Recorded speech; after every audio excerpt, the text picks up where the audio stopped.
Your Salami, that's the resident electoral commissioner for INEC, is standing by to give us an update on the exercise. Good to see you join us at this time.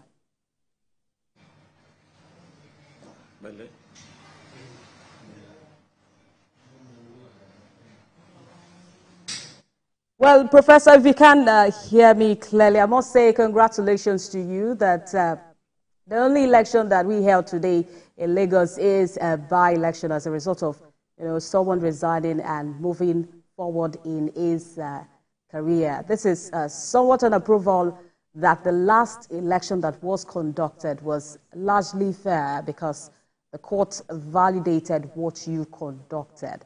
But then let's also use this opportunity to educate Nigerians on why we are having this election and not a rerun. Thank you very much. This is a by-election and not a rerun election. A rerun election is the one that is declared by the court as a result of non-compliance one way or the other. But when we are talking about by-election, we are talking about a situation whereby somebody has died or whereby somebody has resigned. But in the case of Surulere Federal Constituency 1 in Lagos State, the former occupant of the seat is the current chief of staff of the president, that is Right Honorable Femi Gbajabiamila, and since he has taken up the appointment as the chief of staff, he resigned his appointment in the National Assembly, and therefore there was a need to conduct a rerun, and that is why we're having, to conduct a by-election, and that is why we're having this election today. From what we see on the streets of Surulere 1, as reported by our correspondent in that area, there seems to be a low level of compliance as regards movement. I expect that everyone should be at the polling unit to exercise their rights. But before you answer that question, I also want to talk about the fact that there have also been concerns about the cost of running these elections. Why should we leave the change of people's mind to running another election? Do you subscribe to the Electoral Act being changed in the sense that maybe we could have a runner-up come up as the new leader, or we have a representative from the party? Well, I think the issue of whether I want to change the Electoral Act or want to amend any provision of the Electoral Act is not the duty of the Independent National Electoral Commission. I think that is in the purview of the National Assembly and the other stakeholders. So to that effect, I will leave it to the necessary organs of the government to consider or not consider if they want to amend that. But with respect to the compliance with the restriction of movement, we know that even in the general election, when there is total restriction, it's not everybody that goes to vote. And normally in by-elections, usually you have the level of awareness or the level of the participation a bit lower than the general election. But by and large, I think we are good in Surulere Federal Constituency as far as to this election is concerned. I'll also need to ask you if you are, impressed with the conduct of security men so far, and if you can also talk to us about the substantive compliance with the restriction of movement today from residents of Surulere 1 constituency. Well, I think the security agencies, they are done very well. The arrangement is excellent. And as far as the area that where the elections are going on, the restriction has been effective. But in other areas, people are going their normal business, but that has not affected the election so far. That's also the issue of, people do not know what areas are Surulere 1, Surulere 2, and what are the feelers you are getting in terms of voter turnout today?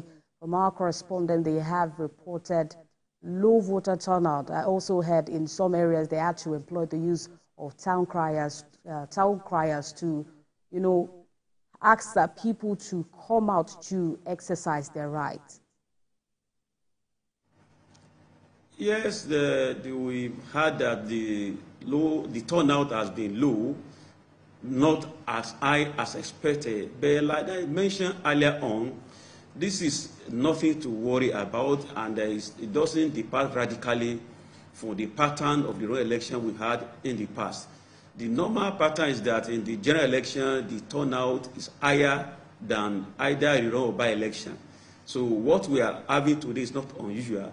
But what is most important is that there has been compliance with the processes, with the Electoral Act, with the guidelines, and then the voters have been very peaceful. The political gladiators, they are conducted very creditably, and then the whole process is going very well, and everybody is happy with it. All right, Professor, can you also, confirm to us what time the election voting is to end today? And can you explain why the restriction of movement will still linger till about 6 p.m.? Well, the election will end by 2:30 p.m., but you know that by law, the people who are online as of 2:30, if you get to the polling unit by 2:29, you will still be allowed to vote, even though we are closing the vote by 2:30. But those who are on the queue by 2:30 must vote before they go. So it does not necessarily mean that we are going to leave or close and stop people from voting at 2:30. We won't allow anybody to join the queue after 2:30. But those who join the queue before 2:30 will still be allowed to vote. And after voting, there will be sorting at the polling unit, there will be counting of the votes, and then the declaration of the result at that unit. So this will take time, and that is why it is important to restrict the movement beyond 2:30 when the voting is ordinarily expected to end. All right, finally, before I let you go, because it's almost 2:30 p.m., since this is just one federal constituency, are we to expect results before the end of today? Hopefully, we expect that the results should be ready by the end of today, since it's only one federal constituency. Okay. All right, that's fine. Well, I've been speaking with the resident Electoral Commissioner here in Lagos State, Professor Salami. Thank you for joining us on the news at this time. It's my pleasure. Well, Emmanuel, you heard what the REC had to say. We're expecting the result of Surulere Constituency 1 if the voting ends at about 2:30 p.m. today. What do you have to say as regards is concerned about leaving it to the National Assembly on raising concerns over cost of running this election? Definitely, the National Assembly, we have to, through every election, there is a cost for that election, and they need to amend the law and to ensure that if you are spending this particular money for this election, all elections in Nigeria has what you need to spend on it. So you can't just wake up and say, okay, we are reducing, like the presidential election, if what you have to spend is about 10 million, we are reducing it to 5 million. You cannot just come out and say that. But one thing I was also expecting him to say is the use of the beavers. We didn't hear from any of our correspondents in Lagos talking about malfunctioning of that particular machine. So it shows that INEC today, with what we saw on ground, shows that, well, I won't say that. I mean, they released the materials really early. Until 2:30, when we see that the election has ended, before Nigerians will start giving their commendations and what we have seen as journalists on ground. On ground.